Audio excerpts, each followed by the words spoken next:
Selamat datang di Jejak Kisah Pencari Kerja. Jangan lupa klik like, comment, dan subscribe ya.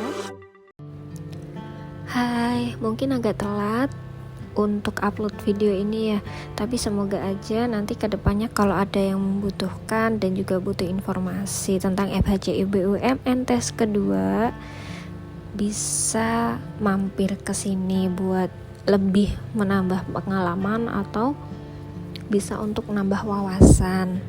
Nah, hari ini aku mau cerita tentang pengalamanku tes FHCI BUMN tahap kedua, yaitu tes bahasa Inggris dan agility learning. Kalau menurutku untuk tes bahasa Inggris di tahun ini itu lebih mudah dan lebih menyenangkan, lebih aplikatif ya daripada di tahun-tahun sebelumnya. Walaupun sebenarnya aku nggak bisa bahasa Inggris secara baik dan benar, tapi menurutku ini itu sesuatu yang lebih mudah dan juga lebih menyenangkan untuk dikerjakan.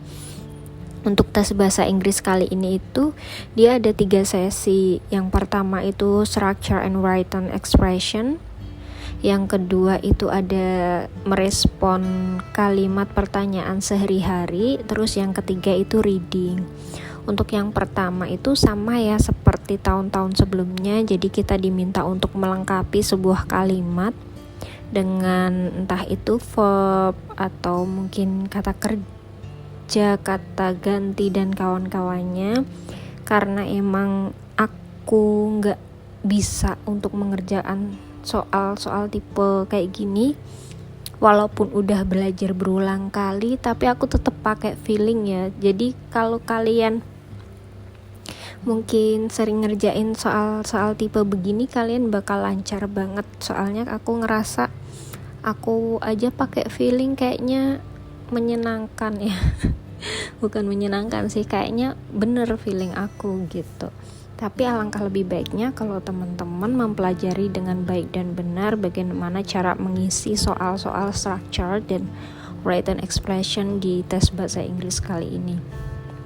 Dan kalimatnya bukan tipe kalimat-kalimat panjang yang panjang banget, enggak. Lebih ke tipe kalimat yang agak pendek sih, daripada kalau dibandingkan dengan tes bahasa Inggris yang sebelumnya. Structure and written expression di sini itu lebih pendek dan lebih mudah ditebak. Terus yang kedua itu tesnya merespon kalimat pertanyaan sehari-hari. Jadi nanti teman-teman bakal disediain pertanyaannya itu bisa seputar pekerjaan. Kalau aku kemarin dapet soal ada yang lumayan mudah ya. Pertanyaannya, how are you? Nah, kita disuruh milih jawaban apa sih dari kalimat how are you. Nah, jadi enak kan kalau tipe soalnya kayak gitu. Terus selain itu tipe soalnya itu lebih ke pertanyaan dalam pekerjaan sehari-hari. Misal nih, kalau situasi pasar dalam keadaan begini, apa yang harus kamu lakukan, kayak gitu. Jadi kan ada kayak adaptif lah terhadap pekerjaan dengan pertanyaan bahasa Inggrisnya kayak gitu. Terus yang selanjutnya itu yang terakhir itu reading. Kalau menurutku readingnya di sini itu jauh lebih menyenangkan, jauh lebih enak daripada tes-tes sebelumnya. Kalau tes-tes sebelumnya kan dalam satu kalimat reading diperuntukkan untuk 4-5 jawaban. Dan itu teksnya panjang banget, bisa sampai 60-70 baris. Kalau di sini itu dia lumayan enak. Jadi setiap soal itu kita dapat teks reading yang cenderung lebih singkat, mungkin ada 5 baris, 10 baris maksimal kayak gitu. Dan bukan satu teks ini untuk beberapa soal dalam waktu yang berurutan, enggak. Jadi misalnya nih, kita dapat reading A di soal nomor 1. Nanti kita bakal ngulang lagi di soal nomor 40 gitu. Jadi nggak secara berurutan kita ngapalin, tapi setiap soal, setiap text reading itu punya satu soal kayak gitu. Jadi bukan satu teks panjang untuk 1-5 soal, tapi di sini kita diacak kayak gitu.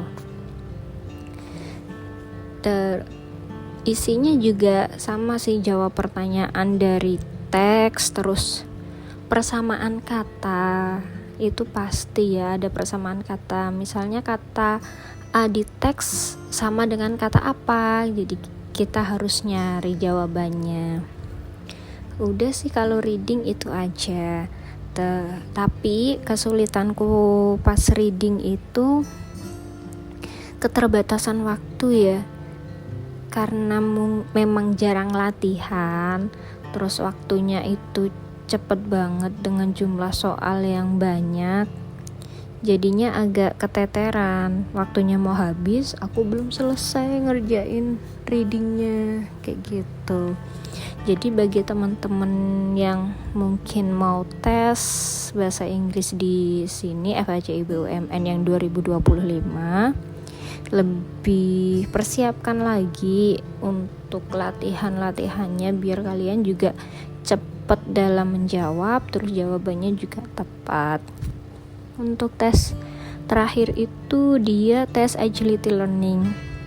Kalau aku pikir-pikir ya, tes agility learning itu kayak tes EPPS, cuma bedanya kalau agility learning itu dia soalnya ada 100, tapi kalau EPPS kan biasanya bisa maksimal sampai 225 ya. Tapi tipenya itu sama kayak tes EPPS. Jadi di situ ada 2 pilihan jawaban A, B. Tinggal kita pilih tuh mana yang emang paling sesuai dengan jawaban kita atau paling sesuai dengan diri kita.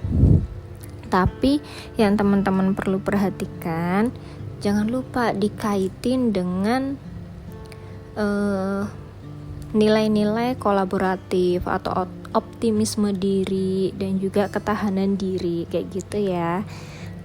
Cukup sekian sharingku hari ini, semoga bermanfaat bagi teman-teman. Bye bye. Terima kasih karena kalian telah bersedia mendengarkan cerita pengalaman saya. Sampai jumpa di video selanjutnya.